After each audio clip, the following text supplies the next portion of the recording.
The alien prince hadn't smiled since the war, until a human janitor told dad jokes.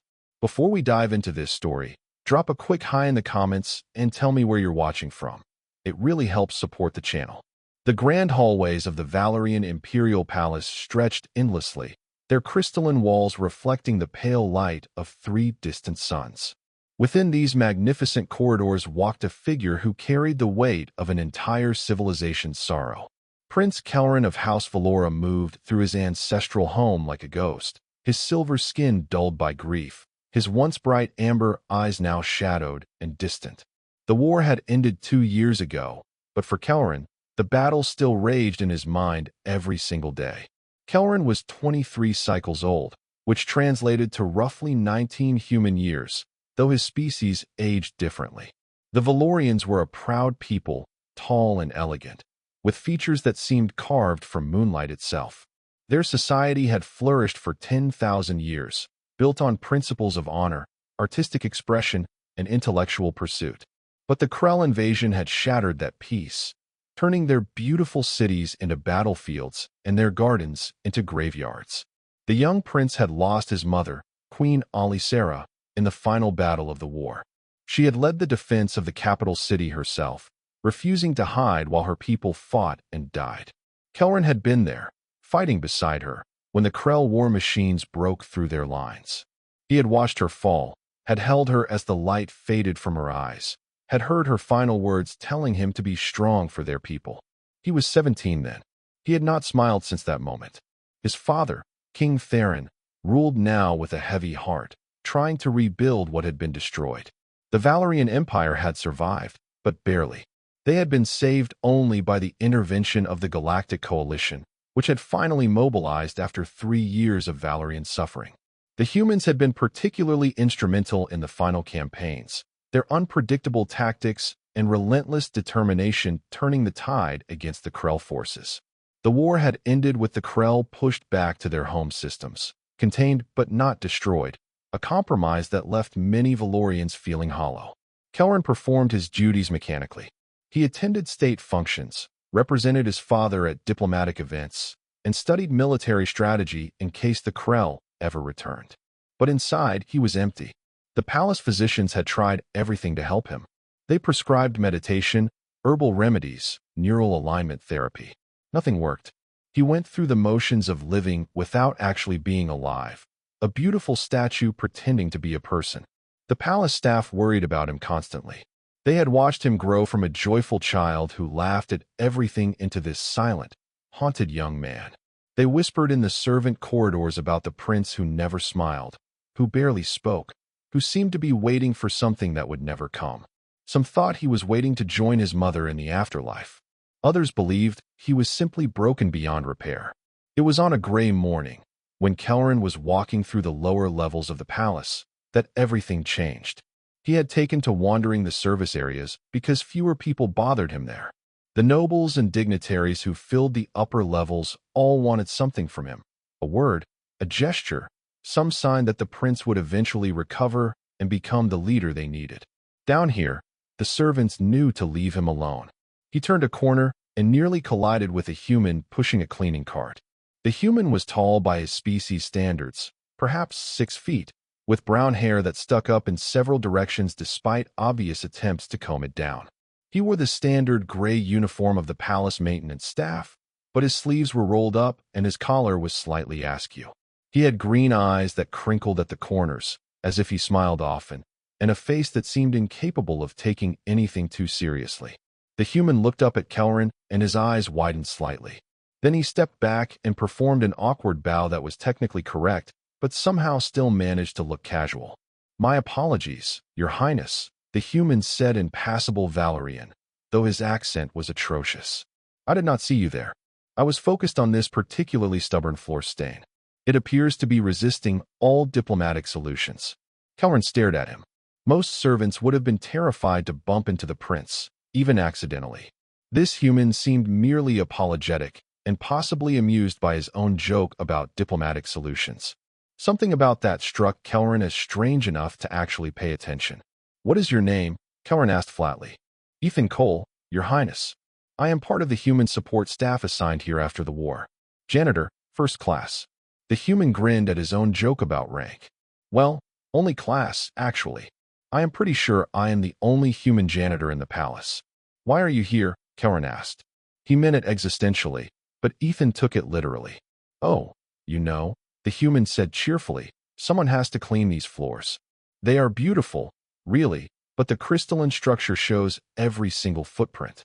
It is like cleaning windows that people walk on. Which, now that I think about it, is exactly what it is. He paused, then added, but if you mean why am I, a human, here on Valora, that is because my government sent a bunch of us to help with reconstruction. Doctors, engineers, teachers, and apparently one janitor who was not paying attention during the job assignment briefing. Despite himself, Kelran felt a tiny flicker of something that was not quite interest but close enough to be noticeable. This human was bizarre. He spoke about serious matters with the same tone others used for idle gossip. It was almost offensive, except it was not, quite. Do you enjoy cleaning floors? Kelran asked, not sure why he was continuing this conversation. Ethan tilted his head thoughtfully. I enjoy making things better than they were. A dirty floor is a problem. A clean floor is a solution. Plus, it gives me time to think, to notice things, to appreciate good craftsmanship. These floors, for example, are absolutely stunning. I looked up how they are made. Growing crystal in precise molecular patterns, then harmonizing the resonance frequencies so they do not shatter when people walk on them. That is art and science combined. Brilliant. Kelran blinked. He had walked on these floors his entire life and had never once thought about how they were made. This strange human janitor had been here for what could not have been more than a few months, and he had researched the construction techniques. The floors in the throne room are different, Kelran said, not sure why he was testing the human. They have gold veining. Titanium gold alloy. Actually, Ethan corrected cheerfully. The pure gold would be too soft. The alloy adds structural support while maintaining the aesthetic. Plus, it creates a secondary resonance pattern that is supposed to have calming effects on Valerian neural structures. Does it work? I mean, do you feel calmer in the throne room? No, Kelran said shortly. I feel nothing anywhere. The words came out harsher than he had intended, but they were true. Ethan's cheerful expression faded slightly, replaced by something that looked like understanding rather than pity. That made it somehow worse and better at the same time. I am sorry, Ethan said quietly, and there was genuine compassion in his voice. War is terrible. Loss is terrible. I cannot imagine what you have been through. Then do not try, Kelran snapped, suddenly angry at this stranger's presumption. You know nothing about me or my pain. You are right, Ethan agreed immediately, which took the wind out of Kelran's anger. I do not, and I am sorry for overstepping. I just meant that I see you hurting, and I wish you were not. That is all. Kelran did not know what to say to that. The simple honesty of it disarmed him completely. He stood there, staring at this peculiar human who cleaned floors and researched crystal growing techniques, and spoke with uncomfortable directness. I should let you continue your duties, Kelran finally said, which was as close to dismissal as he could manage without being actively rude. Of course, Your Highness, Ethan said, bowing again with that same casual formality. But before you go, may I tell you something? What? Kelran asked warily. Why do not scientists trust atoms? Ethan asked with perfect seriousness. Kelran frowned. What? Because they make up everything. Ethan delivered the punchline with such earnest solemnity that it took Kelran several seconds to realize it had been a joke. A terrible joke. A joke so bad it was almost offensive to the concept of humor itself. Ethan grinned at Kelran's expression. Terrible, right? I have been practicing my Valerian by reading your comedy databases. I think I am getting worse at humor in both languages now. It is actually an impressive accomplishment if you think about it. Despite everything, despite the weight of grief and the darkness that had consumed him for 2 years, despite his determination to feel nothing ever again, Kelran felt something shift in his chest. It was not quite amusement, but it was not nothing either, and that terrified him. He turned and walked away without another word, his footsteps echoing on those carefully crafted crystal floors. Behind him, he heard Ethan cheerfully talking to himself about the proper soap-to-water ratio for crystalline surfaces. Kelran did not see Ethan again for 3 days, though he found himself thinking about the encounter more than he wanted to admit. There was something unsettling about the human's casual manner, his terrible joke, his genuine compassion. Most people either avoided Kelleran entirely or approached him with exaggerated sympathy. Ethan had done neither. He had simply been himself, strange and honest, and oddly kind. On the fourth day, Kelleran was in the Memorial Gardens, where a great monument had been erected to honor those lost in the war. His mother's name was carved in the central column, larger than the others because she had been the queen, but surrounded by thousands more. Kelleran came here often, though he was not sure why. He did not feel closer to his mother here. He did not feel anything here. But he came anyway, compelled by something he could not name. He was standing before the monument, staring at his mother's name without really seeing it, when a voice spoke behind him. "That is a lot of names," Ethan said quietly. Kelleran turned. The human janitor stood a respectful distance away, holding his cleaning supplies. He was clearly supposed to be working on the garden pathways, but had stopped when he saw the prints. 43,218, Kelleran said automatically. He had the number memorized. Plus another 107,000 wounded. And approximately 3 million who lost their homes. Ethan was quiet for a moment, looking at the monument with an expression that was hard to read. Then he said, "We have memorials like this on Earth. Different wars, different names, but the same weight. The same silence that is somehow louder than noise."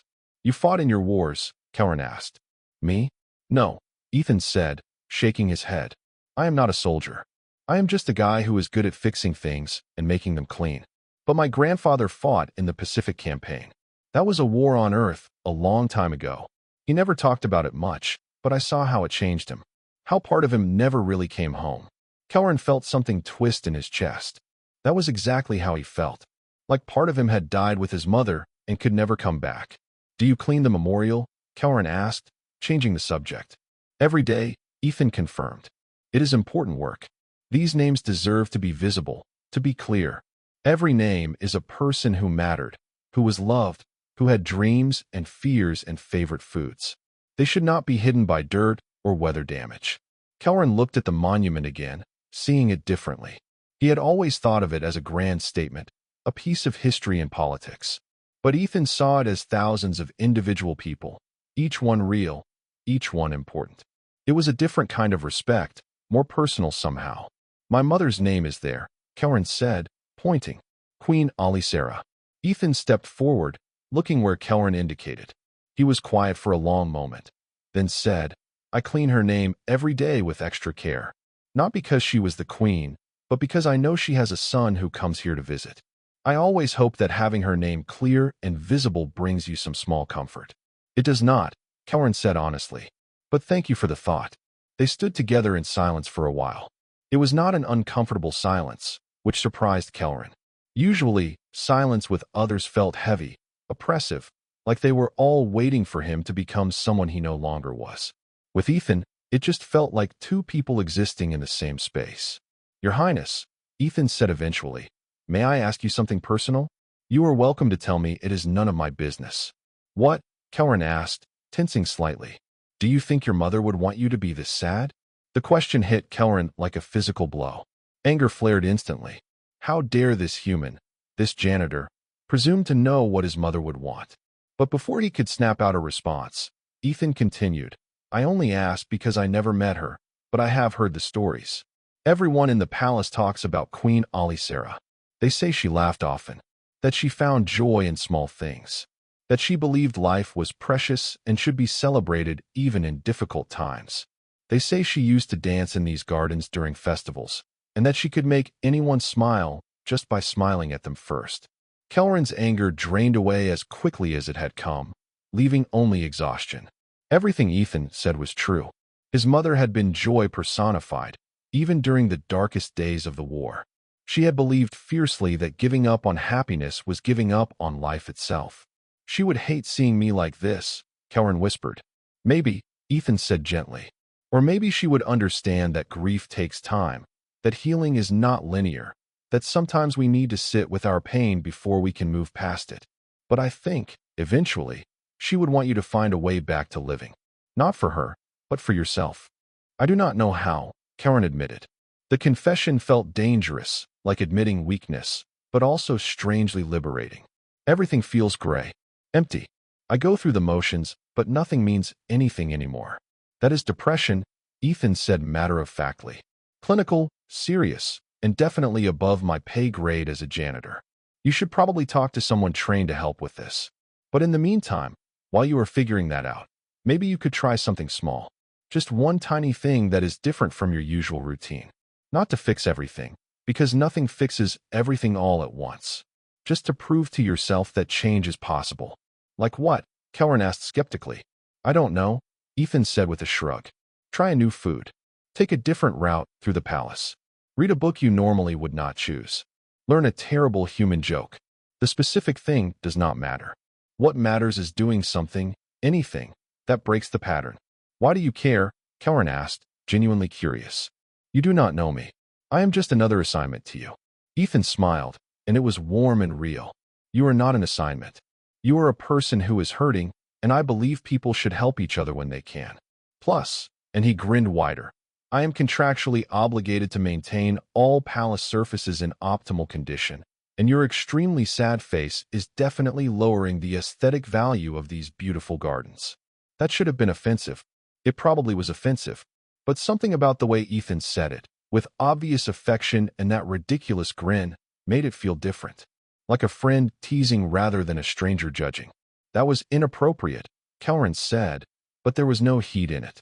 Completely, Ethan agreed cheerfully. I will probably be fired for it. Worth it though. And then, before Kelleran could fully process what was happening, Ethan launched into another joke. What did the ocean say to the beach? Nothing, it just waved. That is terrible, Kelleran said. I know, Ethan replied happily. I have about 40 more if you want to hear them. Each one worse than the last. It is a gift, really. Please stop, Kelleran said, but again, there was no real command in it. Cannot stop, will not stop, Ethan declared. Why do not skeletons fight each other? They do not have the guts. What do you call a fake noodle? An impasta. Did you hear about the claustrophobic astronaut? He just needed a little space. The jokes were relentless and uniformly awful. Bad puns, obvious wordplay, groan-inducing setups and punchlines. And somewhere around the fifth one, something impossible happened. Kelleran felt the corner of his mouth twitch. Just slightly, barely noticeable, but it was movement. An involuntary response to something that was technically humor, even if it was terrible humor. Ethan noticed immediately. His whole face lit up like he had just won a great victory. There it is, he said triumphantly. Proof of life. Your face just moved in a potentially smile-adjacent direction. It did not, Kelleran protested, but he could feel it now, the tiniest loosening of the permanent tension he carried in his jaw. It absolutely did, Ethan insisted. I have witnesses. Well, no, I do not actually have witnesses, it is just us. But I saw it. Historic moment. I should probably report this to the palace historians. Prince Kelleran almost smiled at a terrible joke about astronauts. This will be studied for generations. You are insane, Kelleran said. Thank you. Ethan replied as if it was a genuine compliment. I work hard at it. They stood there for another minute, the memorial looming behind them, thousands of names bearing witness to their strange conversation. Then Ethan checked the time on his wrist device and sighed. I actually do need to finish the pathways before the afternoon tours. But Your Highness, if you ever want to hear more terrible jokes or just need someone to stand quietly in gardens with, I am usually around. Cleaning things. Looking approachable. The usual.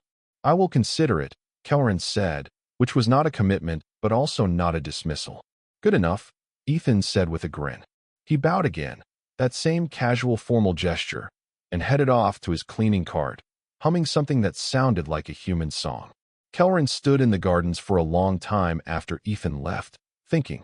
The weight of his grief had not lifted. The gray emptiness had not vanished. But something small had shifted, like a door opening just a crack to let in the tiniest sliver of light. It was not much, but it was not nothing. Over the following weeks, Kelleran found himself seeking out the human janitor. Not obviously, he told himself. He simply happened to take routes through the palace that coincided with Ethan's cleaning schedule. It was pure coincidence that he ended up in whatever corridor or garden or hall Ethan was working on that day. Ethan never commented on this pattern, but his knowing grin suggested he was fully aware of what Kelleran was doing. He would simply launch into conversation as if they were continuing a discussion from moments ago rather than days ago. He talked about cleaning techniques and Earth culture and the ridiculous drama happening among the palace staff.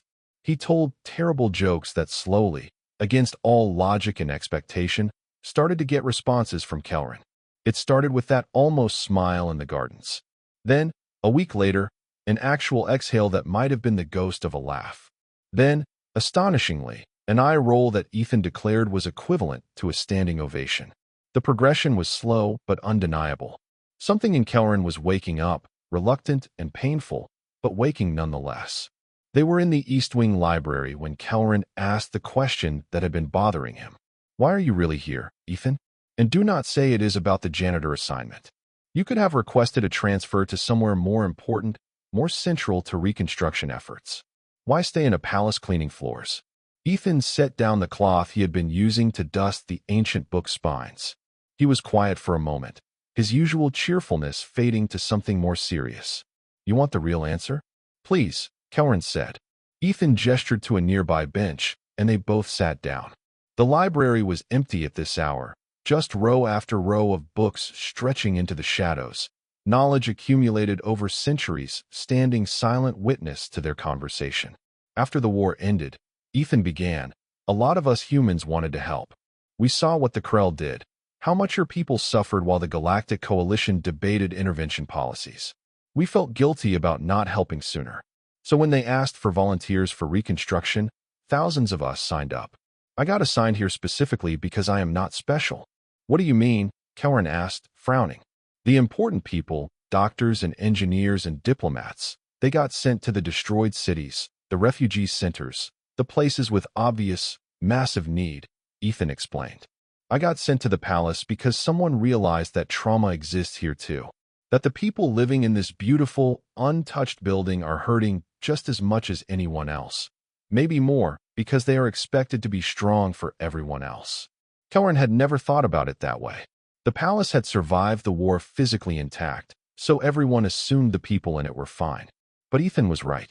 The emotional wounds were just as deep here, maybe deeper for being hidden. "So you are here to, what, clean floors and tell jokes until we all feel better?" Kelrin asked, skeptical. "I am here to be normal," Ethan said simply. "Everyone in this palace is handling you with ceremonial gloves.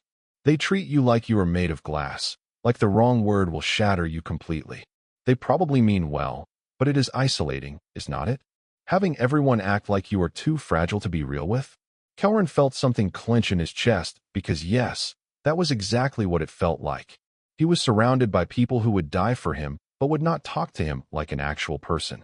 "I can be normal with you," Ethan continued, "because I am just a janitor. I have no political power, no social status, no reason to manipulate or impress you. I can tell you stupid jokes and call out when you are being unnecessarily dramatic and treat you like you are a regular person having a hard time instead of some tragic figure in a story." "Is that what I am being?" Kelrin asked quietly. "Unnecessarily dramatic?" "Sometimes," Ethan said honestly. "But also, sometimes your drama is completely necessary and justified. The trick is figuring out which is which. And I think you have been stuck in justified drama mode for so long that you have forgotten how to be anything else." The words should have hurt, but they did not. They felt true in a way that was both painful and clarifying. "I do not know how to be anything else anymore," Kelrin admitted. "This is who I am now." "No," Ethan said firmly.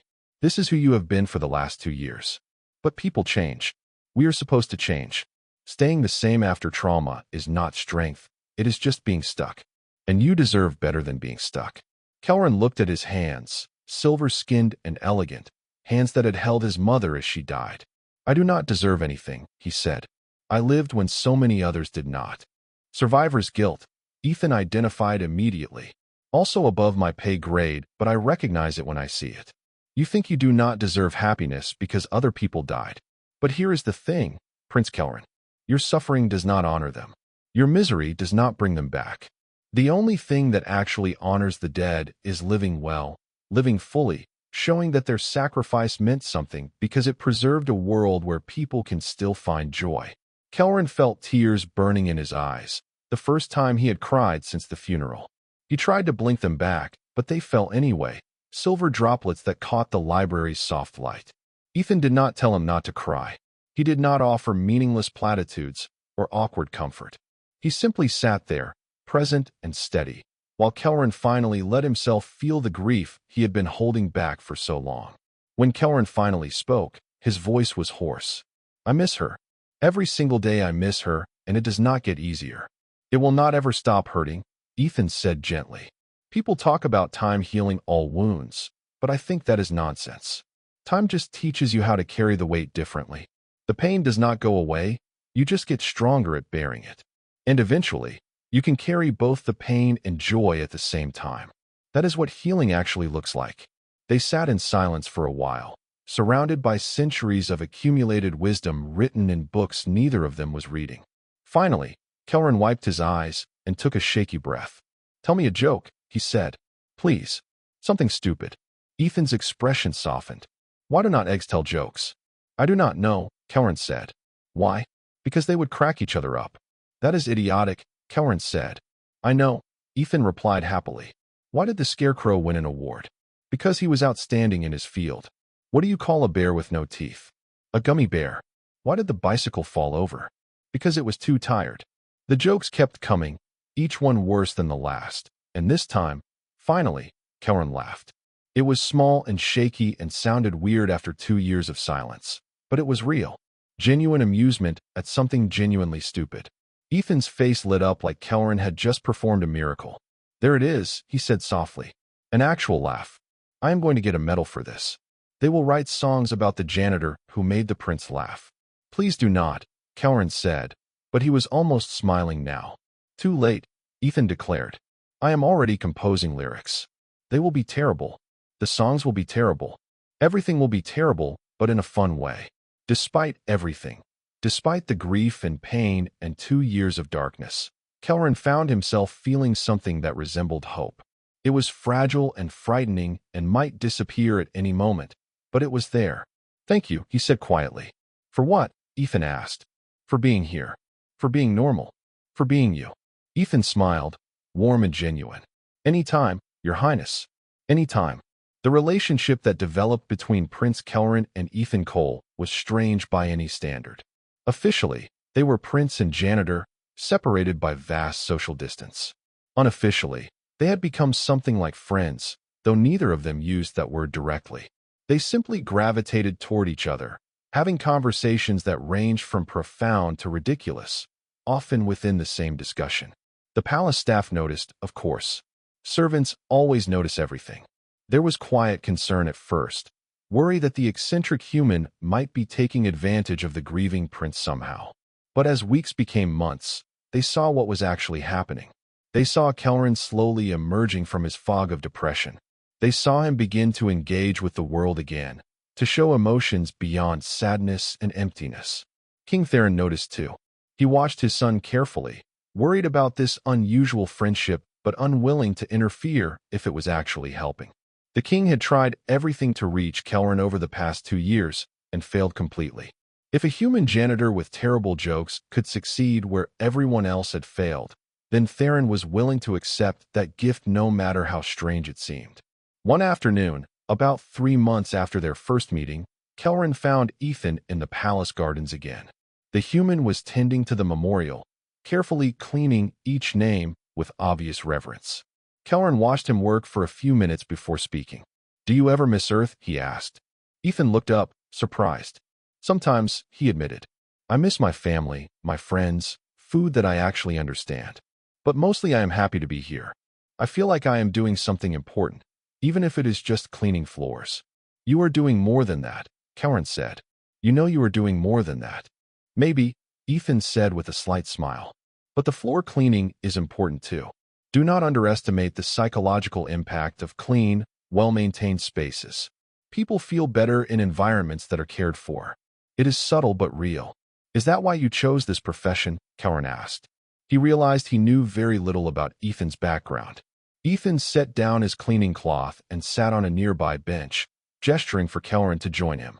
"Not exactly chose," he said. "I sort of fell into it. I was studying art conservation on Earth, learning how to restore and maintain historical paintings and sculptures. But I ran out of money for school and needed to work. Got a job doing custodial work at a museum to pay bills. Turned out I loved it. There is something meditative about cleaning, about taking something dirty or damaged and making it better. That makes sense, Kelren said. You treat the palace like a museum. Because it is one, Ethan replied. Living museum, sure, but every surface here has history, craftsmanship, meaning. I clean the floors the same way I used to clean Renaissance paintings. With respect and attention to detail. Kelren looked at the memorial, at his mother's name shining clearly among the thousands of others. You always clean her name last, don't you? I have noticed. You clean all the others first and save hers for the end. Ethan nodded. I hope that is okay. I do it because I know you come here often. I want her name to be the cleanest, the clearest. She was important to you, so she is important to me. Something warm bloomed in Kelren's chest. He had spent 2 years surrounded by people who said and did the right things because protocol demanded it. Ethan did the right things because he actually cared. The difference was everything. Would you tell me about her? Ethan asked quietly. I have heard the official stories, but I would like to know what she was really like. Kelren was silent for a long moment. He had not talked about his mother as a person, rather than as a historical figure, since she died. But something about Ethan's genuine interest made him want to try. She was terrible at being royal, Kelren began, and then smiled at the memory. She hated ceremony. She would make faces during boring council meetings. She once laughed so hard at a formal dinner that she snorted, which scandalized the entire diplomatic corps, but made everyone else love her more. Ethan grinned. She sounds amazing. She was, Kelren confirmed. She used to sneak out of the palace just to walk in the city. She wanted to know her people as people, not as subjects. She would come back with stories about shopkeepers and street artists and children playing games. My father would be furious about the security risk, but she would just laugh and kiss his forehead and promise to be more careful next time. Did she keep that promise? Ethan asked. Never, Kelren said, and felt his smile widen. She was absolutely incorrigible. She believed that being queen meant being connected to your people, truly connected, not just waving from balconies. That is why she led the defense herself, Ethan said quietly. She could not ask others to fight and die while she stayed safe. Yes, Kelren whispered. That was exactly why. And that was why he could not be angry at her for the choice that killed her. It had been completely, perfectly consistent with who she was. She sounds like she would have loved terrible jokes, Ethan said. She did, Kelren confirmed, surprised by the memories surfacing. She collected them. She had this little notebook where she wrote down every bad joke or pun she heard. She said they were important because they reminded people not to take life too seriously. Ethan reached into his pocket and pulled out a small notebook of his own, worn and filled with writing. Then she and I would have been friends, he said, showing Kelren pages of carefully written jokes in multiple languages. Kelren stared at the notebook, at the evidence that Ethan approached terrible joke-telling with the same dedication others applied to serious pursuits. It was absurd and touching and very much something his mother would have appreciated. May I? Kelren asked, reaching for the notebook. Of course, Ethan said, handing it over. Kelren flipped through the pages. Jokes in English, in Valerian, in 3 other alien languages he recognized. Little notes in the margins about which ones worked with which species. Careful annotations about cultural context and wordplay translation. It was ridiculous and meticulous and wonderful. You really take this seriously, Kelren said. Comedy is serious business, Ethan replied with perfect solemnity. Making people laugh, especially people who have forgotten how to laugh, is important work. Maybe the most important work. What is the point of surviving if we do not remember how to be happy? Kelren handed the notebook back carefully. My mother would have loved you, he said. She really would have. I wish I could have met her, Ethan said honestly. She sounds like someone the whole galaxy is poorer for losing. They sat together in comfortable silence, the memorial standing before them, the afternoon light casting long shadows across the gardens. Kelren felt something settle in his chest, not peace exactly, but a kind of acceptance. His mother was gone. That would always hurt. But maybe Ethan was right. Maybe the way to honor her was not to drown in grief, but to remember how she lived, joyfully and fully, and always looking for reasons to laugh. Tell me a joke, Kelren said. One my mother would have liked. Ethan thought for a moment, then grinned. Why do not scientists trust stairs? Why? Kelren asked, playing along. Because they are always up to something. Kelren groaned. But he was smiling. That is terrible. Your mother would have written it in her notebook, Ethan said confidently. She would have, Karen agreed. And then she would have told it at the next state dinner just to see the ambassadors' faces. See, Ethan said warmly. That is a good memory. Hold on to that. Not the sad ones, not the last moments. Remember her laughing and making others laugh. Remember her alive and happy and exactly herself. Kelran nodded, feeling tears prick his eyes again, but this time they did not feel like grief alone. They felt like grief mixed with gratitude, with love, with the recognition that he had been lucky to have a mother like that, even if he lost her too soon. Thank you, he said quietly. Any time, Ethan replied. That is what friends do. It was the first time either of them had used that word. Friends. It hung in the air between them, significant and true. Prince and janitor. Valerian and human. But also, simply, friends. The turning point came on the second anniversary of Queen Alisara's death. The palace held a formal memorial ceremony, which Kelran attended because duty demanded it. He stood beside his father, wearing ceremonial robes that felt too heavy, listening to speeches that said all the right words without meaning anything real. He performed his role perfectly, the grieving prince, dignified and composed, and completely empty inside. But something was different this year. The emptiness did not consume him completely. There was a tiny core of something else, something that had been growing over the months of terrible jokes and honest conversations and being treated like a person instead of a tragedy. After the ceremony, Kelran was expected to greet diplomats and accept condolences. He did this mechanically, saying thank you and yes, she is missed, and we honor her memory. The words were automatic, meaningless, the social equivalent of breathing. He was contemplating escape when he saw Ethan across the room. The human janitor was not supposed to be at this formal event, but there he was, wearing what looked like his regular uniform, but somehow cleaner and crisper. He caught Kelran's eye and made an exaggerated yawn behind his hand, mocking the boring solemnity of the whole affair. Despite everything, despite the weight of the day and the grief and the 2 years of darkness, Kelran felt his mouth twitch. It was inappropriate. It was probably insulting to the memory of his mother. But it was also exactly what she would have done. He made his excuses to the current diplomat, something about needing air, and worked his way through the crowd toward Ethan. The human met him near the door, grinning like they were sharing a secret joke. You are not supposed to be here, Kelran said quietly. I am cleaning staff, Ethan replied innocently. Someone has to maintain the floors during formal events. Very important work. Cannot be neglected. The floors look fine, Kelran said. Do they though? Ethan asked seriously. I thought I saw a smudge near the east column. Could be a security risk. What if a visiting diplomat slips on the smudge? International incident. Wars have started over less. You are insane, Kelran said, but he was almost smiling. And you need to get out of here before you suffocate on diplomatic platitudes, Ethan replied. Come on. I know a place. Kelran should have refused. He should have stayed at the memorial, accepting condolences and playing his role. But the thought of another hour of empty words made something twist in his chest, and suddenly he was following Ethan out of the hall, through servant corridors, upstairs that few people used. They emerged on one of the palace's highest balconies, a small platform that looked out over the city. The afternoon light was fading, 3 suns setting in sequence, painting the sky in shades of purple and gold that no human world could match. Better, Ethan asked. Better, Kelran confirmed. He leaned against the railing, breathing deeply. Thank you. They stood in silence for a while, watching the city below. 2 years ago, parts of it had been burning. Now it was rebuilt, lights coming on as evening approached, people going about their lives. Life had continued despite everything. The thought was both painful and comforting. How are you really doing? Ethan asked eventually. And do not give me the formal answer. The real answer. Kelran thought about it. I am sad, he said honestly. Today is hard.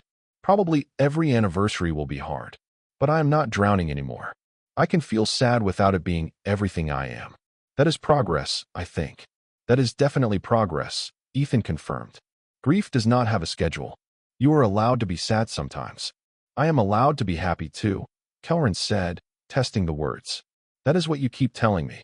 You are absolutely allowed to be happy, Ethan agreed. Your mother would want that. Your people need that. And you deserve it just because you are a person and people deserve to be happy when they can be. I do not know if I am ready, Karen admitted. Nobody is ever ready, Ethan said. Happiness after trauma feels like betrayal at first. Like you are leaving your pain behind, and that means forgetting what caused it. But that is not how it works. You can honor your mother and also laugh at stupid jokes. You can miss her and also enjoy sunsets. Life is big enough to hold both. Karen turned to look at Ethan directly. Why are you so good at this? Understanding people, saying the right thing. You claim to be just a janitor, but you are more like a therapist who happens to clean floors. Ethan smiled slightly. I told you my grandfather fought in a war. He had what they used to call shell shock, what we now call post-traumatic stress disorder. He suffered for years, decades really, because nobody knew how to help him. By the time I was old enough to know him, he was this sad, quiet man who flinched at loud noises and never smiled. Karen listened, understanding now where Ethan's insight came from. One day, when I was about 8 years old, I was playing with these terrible plastic toys, Ethan continued. They made ridiculous noises. My grandfather was sitting nearby, enduring it because I was a child and he loved me. And then one of the toys made this sound, this absurd squeaking honk, and he laughed. Just once, surprised out of him. My grandmother heard it from the other room, and she started crying because she had not heard him laugh in 20 years. What happened then? Karen asked softly. He started laughing more, Ethan said. Not constantly, he still had bad days. But he was trying, and I realized that I could help. That making people laugh was a way of fighting back against whatever darkness they carried. So I became that kid. The one who collected jokes and made funny faces and tried to bring light to places that needed it.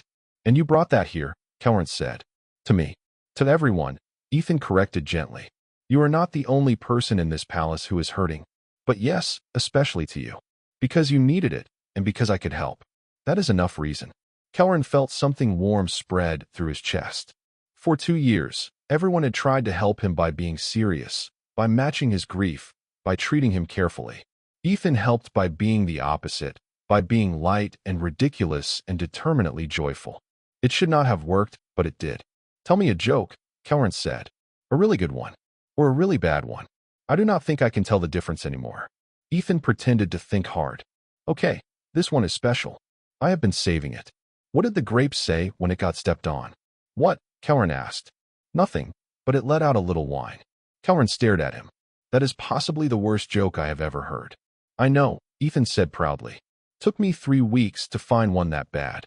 It is a gift specifically for today, for the anniversary, because even on the hardest days, there should be something ridiculous. And then, standing on that balcony overlooking the rebuilt city, on the 2nd anniversary of his mother's death, Prince Kelleran of House Valora started laughing. Really laughing, not the small, careful sounds he had been relearning over the past months, but full, genuine laughter that came from somewhere deep and real. Ethan watched him with a smile that was warm and proud and deeply satisfied. She would approve, Kelleran said when he could breathe again. My mother. She would absolutely approve of that terrible joke. Good, Ethan said. That is all that matters then. They stayed on the balcony until full dark, watching stars emerge in alien constellations. They talked about nothing important and everything important. They were silent when silence felt right and filled the air with words when words were needed. They were just 2 people, finding ways to exist in a world that had tried to break them both. When they finally headed back inside, Kelleran felt lighter than he had in 2 years. Not healed, because healing was not a destination but a direction, but moving forward instead of being stuck. And that was enough. For now, that was more than enough. The palace continued to notice the change in Prince Kelleran. He began attending his duties with more engagement, actually listening in council meetings instead of just being physically present. He started visiting the rebuilt districts of the city, talking to people, showing genuine interest in their recovery. He was not the joyful boy he had been before the war. He would never be that person again. But he was becoming someone new, someone who carried his grief with strength rather than letting it carry him. King Theron watched this transformation with cautious hope. He still did not fully understand his son's friendship with the human janitor, but he could not argue with results. Kelleran was alive again, truly alive, not just going through motions. That was worth any social oddity. One evening, The king arranged to accidentally encounter Ethan in one of the palace corridors. It was carefully orchestrated to seem casual, which probably fooled no one but maintained appropriate fiction. "Ethan Cole," the king said, his deep voice echoing slightly in the crystal hallway. Ethan turned and immediately dropped into a bow that was more graceful than his usual ones, suggesting he had practiced specifically for this possibility. "Your Majesty," he said respectfully. "Walk with me," King Theron commanded, and it was absolutely a command despite the polite phrasing. They walked in silence for a few minutes, the king's ceremonial robes whispering against the floor that Ethan probably cleaned regularly. Finally, Theron spoke. "You have done something I could not do. You have brought my son back from wherever he went after his mother died."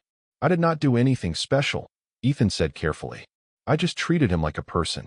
"That was exactly what was special," the king replied. "Everyone else, myself included, treated him like a fragile artifact that might shatter. We protected him so carefully that we trapped him in his grief. You gave him space to be real. He needed someone who was not invested in who he was supposed to be," Ethan said. "Someone who could just be present without expectations." They reached a window overlooking the memorial gardens. The king stood there, looking out at the monument that held his wife's name. "Tell me," he said quietly, "do you think he will truly recover?" "I think he is recovering right now," Ethan replied. "It is not linear, and it is not fast. Some days are harder than others. But he is moving forward. That is what matters." "Because of your jokes," the king said, and there might have been a hint of amusement in his tone. "Terrible jokes," Ethan corrected. "There is an important difference. Regular jokes are fine. Terrible jokes are therapeutic." "Why?" the king asked, genuinely curious. "Because terrible jokes require a specific kind of engagement," Ethan explained. "You cannot just passively listen. You have to actively groan or roll your eyes or complain about how bad they are.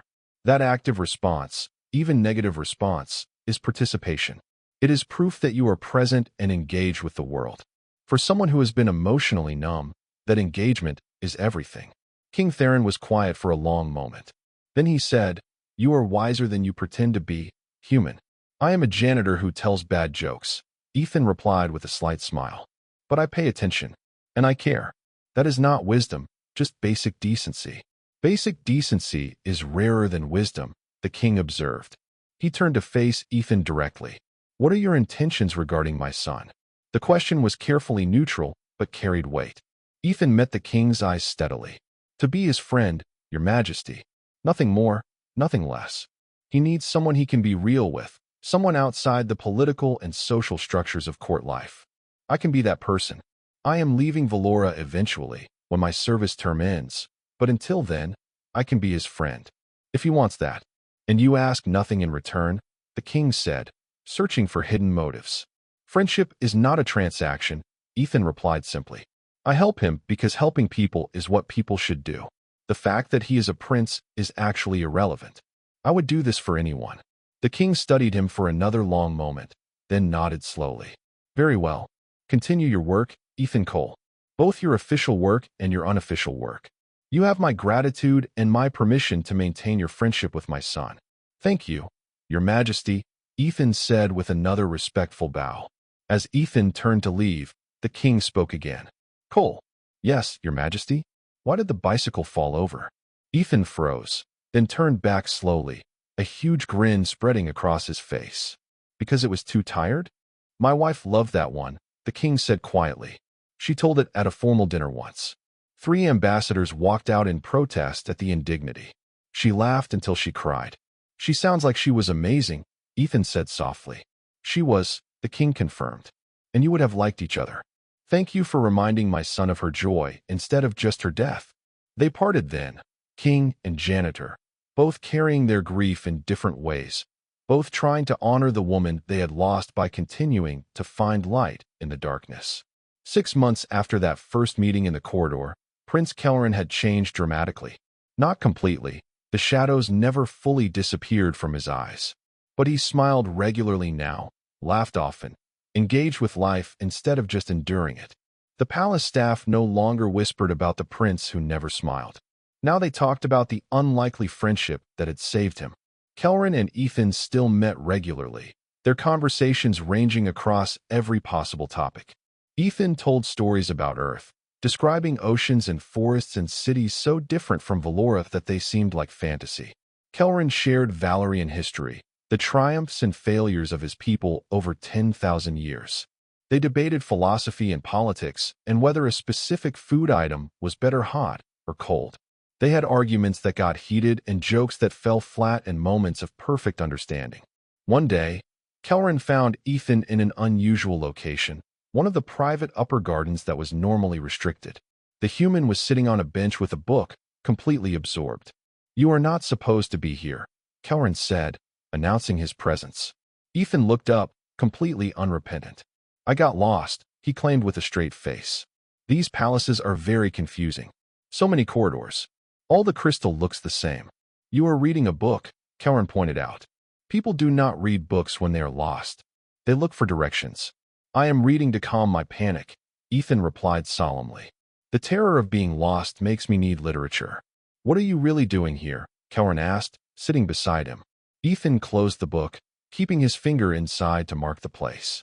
"Honestly, hiding. There is a formal reception happening, and they needed all hands on deck for serving, and I really did not want to carry drinks around while nobles talk past me like I am furniture. So I am hiding in a restricted garden reading a book I borrowed from the library without permission. I am a rebel. A very petty, poorly motivated rebel." Kelrin smiled. "You are going to get in trouble." "Probably," Ethan agreed cheerfully. "Worth it though. This book is amazing. It is a collection of pre-war Valerian poetry. Some of it is absolutely beautiful." "Read me some," Kelrin said impulsively. Ethan looked surprised. "Really? Really? I probably should know my own culture's poetry better than I do. And you are already in trouble. Might as well get your money's worth." Ethan opened the book to a marked page and began to read. His accent was terrible. He butchered the pronunciation, but somehow that made it better. The words were not filtered through formal performance or academic analysis. They were just words, beautiful and strange, alive in Ethan's enthusiastic if clumsy reading. When he finished, Kelrin was quiet for a long moment.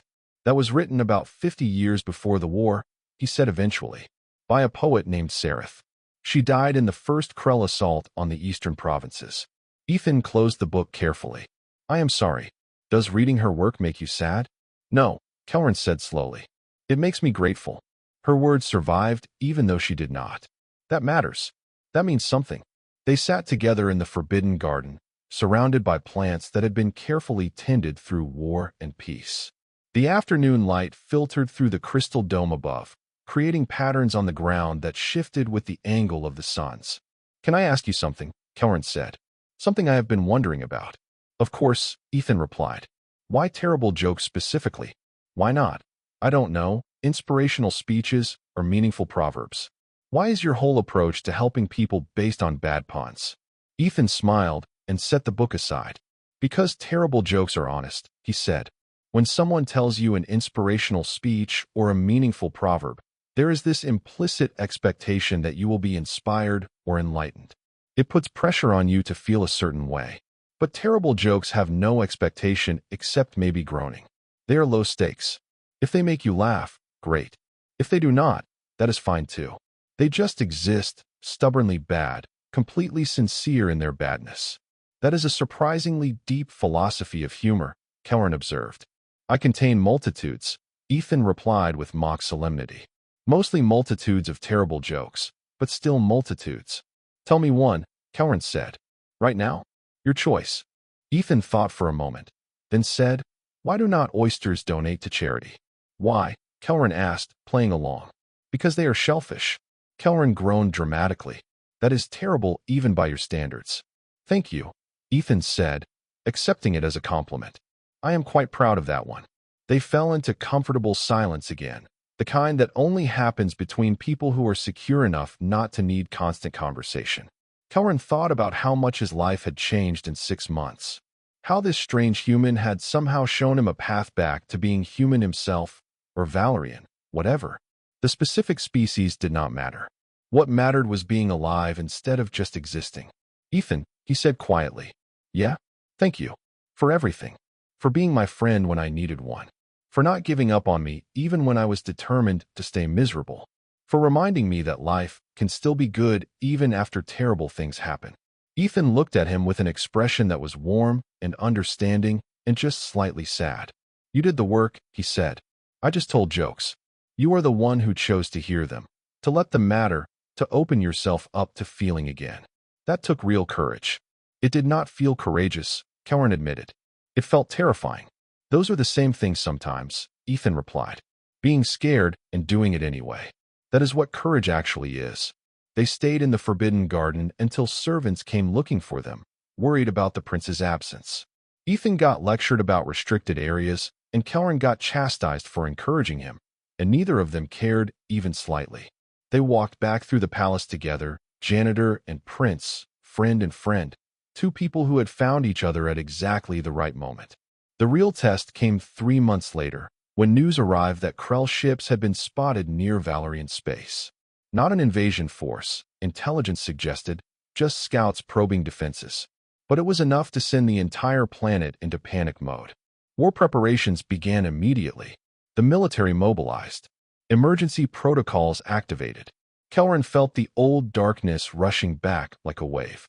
The memories of battle, of death, of his mother falling. He had been doing so well, had made so much progress, and suddenly it felt like none of it mattered. The Krell were coming back, and he would lose everything again. He found himself in his private chambers, gasping for air, chest tight, unable to breathe properly. A panic attack, his rational mind supplied. He knew what this was. It did not help. There was a knock on his door. He could not answer, could not get enough air to speak. The door opened anyway. Ethan walked in, still wearing his work uniform, carrying his ever-present cleaning supplies.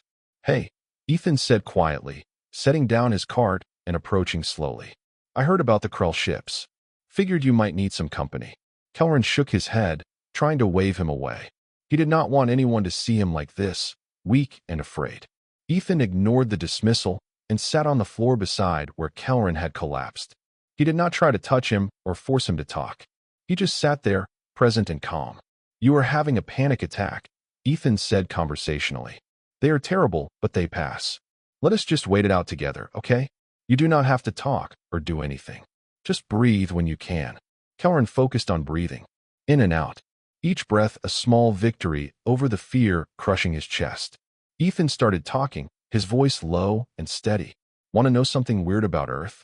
We have these birds called penguins. They are birds, okay? They have wings and beaks and everything. But they cannot fly. They swim instead. They are basically fish that think they are birds. Or birds that think they are fish. The identity crisis is complex. Despite everything, despite the panic and fear, Kelrin felt a tiny part of his brain focus on Ethan's words instead of his terror. And the really weird part, Ethan continued, is that they mate for life. These ridiculous swimming birds who cannot fly. They find a partner and stick with them forever. The male penguin proposes by bringing the female a pebble. Just a rock. Not even a special rock. Any pebble will do. And if she accepts, they are together for life. Is not that bizarre?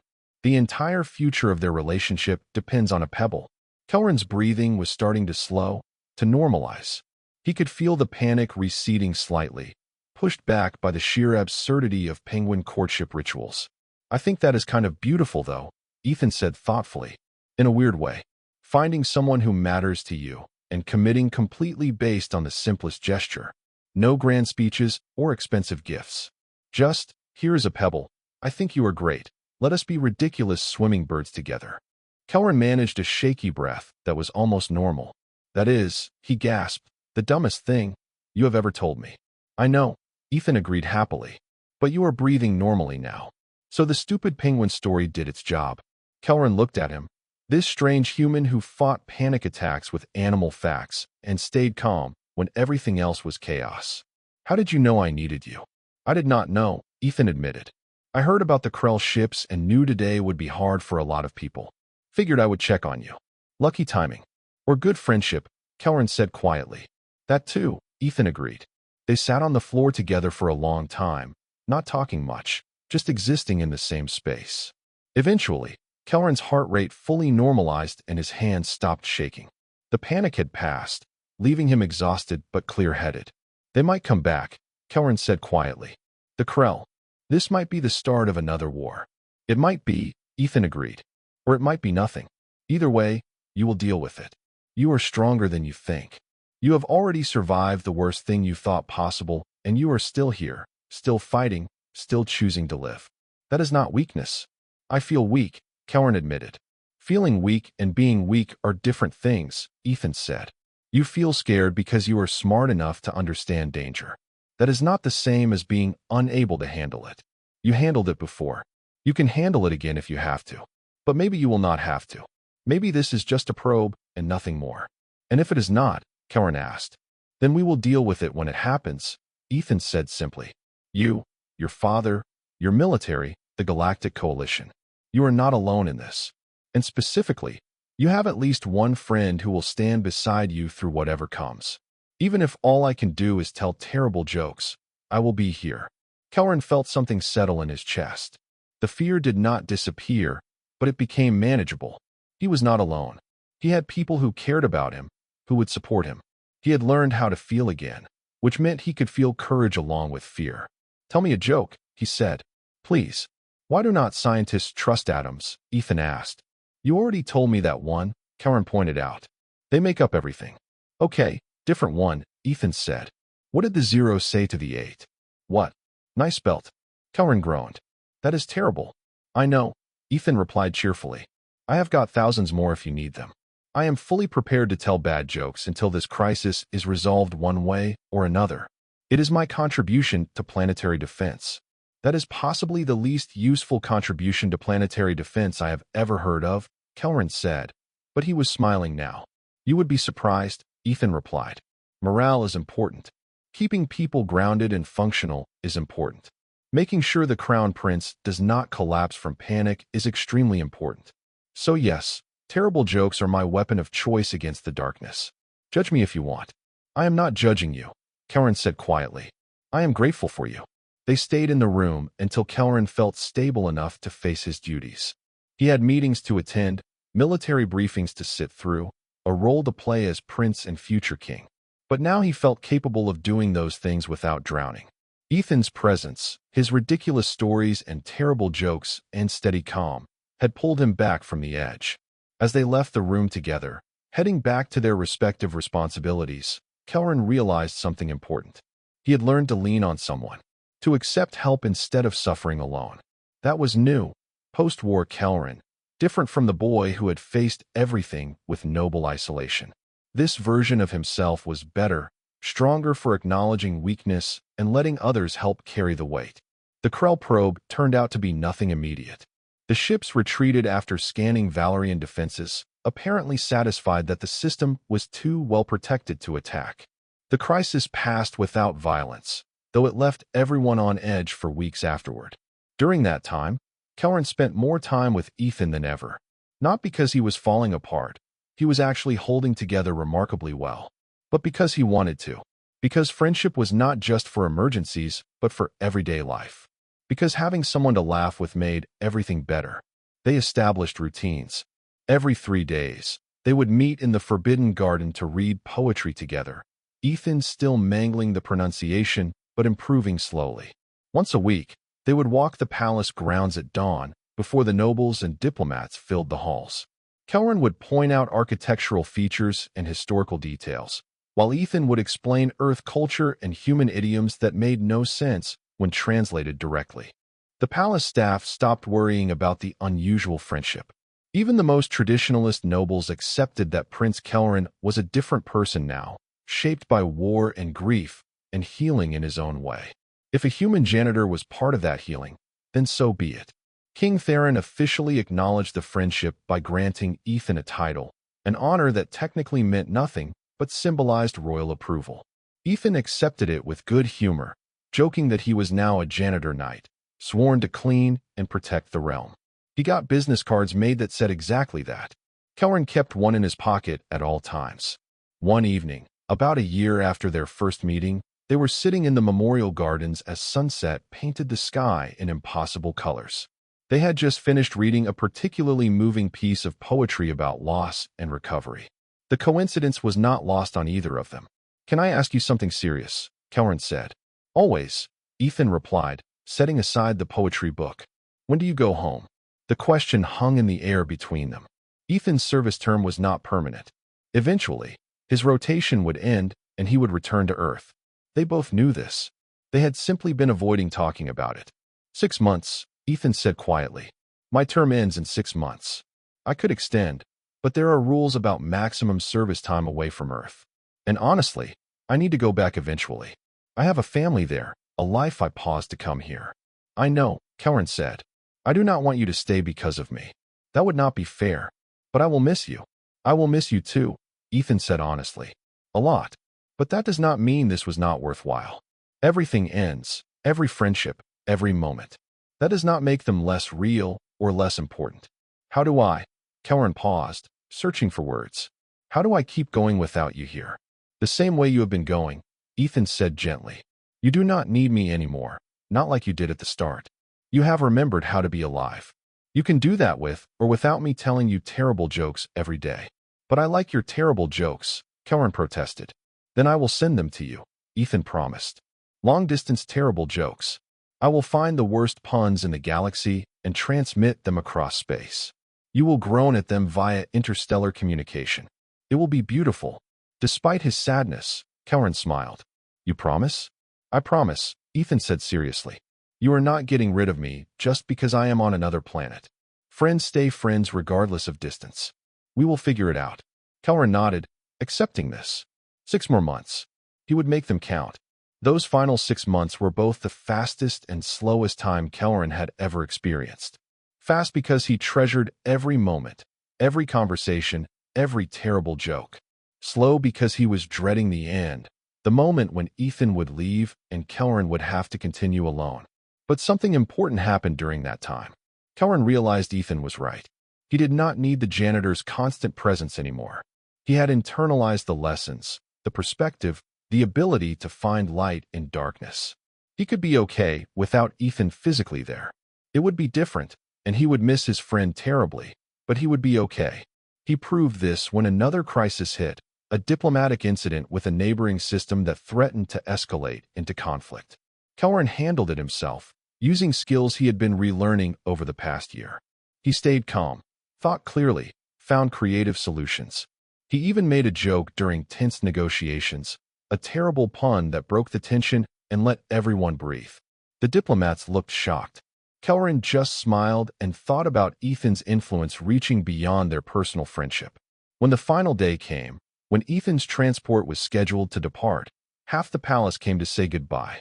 The human janitor had touched more lives than anyone realized. He had brought light to a place that badly needed it, had shown people that healing was possible, that joy could exist alongside grief. Kelran stood with his father on the landing platform, watching Ethan say farewell to various staff members who had become his friends. The human was his usual cheerful self, making jokes and hugging people and promising to stay in touch. Finally, he came to Kelran. They stood facing each other, prince and janitor, friend and friend, two people who had saved each other in different ways. Well, Ethan said with a slight smile, this is it. End of an era. The terrible jokes must travel to new lands. I am going to miss you, Kelran said simply. More than I can articulate. Same, Ethan replied, his usual humor subdued. But you are going to be fine. Better than fine. You are going to be an amazing leader for your people. They are lucky to have you. I am lucky to have had you, Kelran countered. You saved my life, you know. Not dramatically, but truly. I was dying slowly, and you reminded me how to live. You saved yourself, Ethan corrected gently. I just told jokes. You did all the hard work of healing, of choosing to be open to feeling again, of having courage when it would have been easier to stay numb. That was all you. Then we saved each other, Kelran said. Because you needed to help someone as much as I needed help. We both got what we needed. Ethan nodded, accepting this. He pulled out his battered joke notebook and handed it to Kelran. Here, he said, take this. It has all my best, worst jokes. When you need to remember that life can be absurd and funny and weird, just read some of these. And remember that somewhere out there, I am telling the same bad jokes to other people who need them. Kelran took the notebook carefully, like the treasure it was. He reached into his own pocket and pulled out a small crystal, perfectly clear, carved with delicate precision. This is from the memorial, he said. My mother's memorial. A piece that was left over from the construction. I want you to have it. To remember that you helped more than just me. You honored her memory by helping me find joy again. Ethan accepted the crystal with obvious emotion. He looked at it, then at Cowren, then back at the crystal. I will keep this with me always, he said quietly. Thank you. They hugged then, Prince and Janitor, two people from different worlds who had found friendship in unlikely circumstances. When they pulled apart, both had tears in their eyes, but they were smiling too. Tell me one last joke, Cowren said. Please. Ethan grinned through his tears. What do you call a fish wearing a bow tie? What? Cowren asked. Sophisticated. That is terrible, Cowren said, laughing despite himself. I know, Ethan replied. It is perfect. The transport departure alarm sounded. It was time. Ethan gave a final wave to everyone assembled, bowed formally to King Theron, and walked toward the transport ship. Cowren watched him go, feeling the weight of goodbye, but not the crushing darkness he once would have felt. This was sad, but not devastating. This was loss, but not destruction. He could miss his friend and still be okay. That realization was its own kind of victory. 5 years passed. Prince Cowren became everything his mother would have wanted. He ruled with wisdom and compassion, bringing reform and renewal to Valora. He smiled often, laughed regularly, and never forgot the human janitor who had taught him how to live again. The joke notebook stayed in his chambers, well-worn from frequent reading. He married eventually, a kind Valerian woman named Serena who appreciated his humor and understood his scars. They had 2 children who grew up hearing stories about the legendary human who told terrible jokes and saved their father's life with nothing but bad puns and genuine friendship. Ethan continued his work across the galaxy, helping others heal through humor and honest compassion. He never forgot Cowren, keeping the crystal memorial piece on his desk wherever he traveled. They communicated regularly, messages filled with updates, encouragement, and yes, terrible jokes that crossed the vast distances between stars. When Cowren eventually became king after his father's peaceful passing, his first official act was establishing the Ali Sarah Foundation, dedicated to mental health support for trauma survivors.